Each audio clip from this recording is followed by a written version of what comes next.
Nagkasunog din sa Quezon City. 5 magkakadikit na establishmento ang damay. Ang mainit na balita hatid ni James Agustin.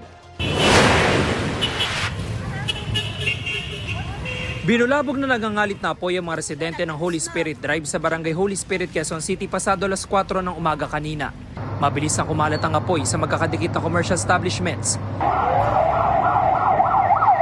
Itinaas ng Bureau of Fire Protection sa ikalawang alarma ang sunog. 30 fire truck ang rumisponde sa lugar. Tumagal ng 1 oras ang sunog bago tuluyang naapula. Pagdating namin sa area, napakalakas na po yung apoy.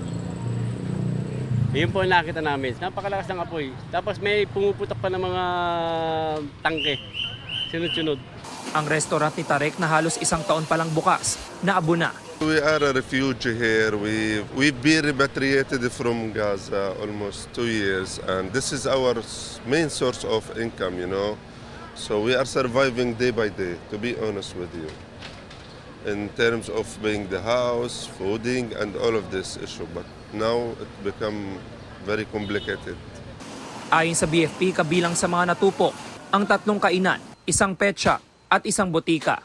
Inimbisigan pa ang sanhi ng apoy at kung saang establishmento ito nagsimula. Pagdating namin, malakas na yung apoy.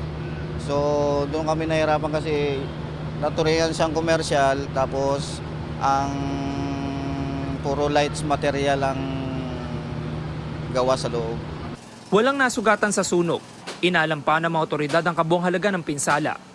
James Agustin, nagbabalita para sa GMA News.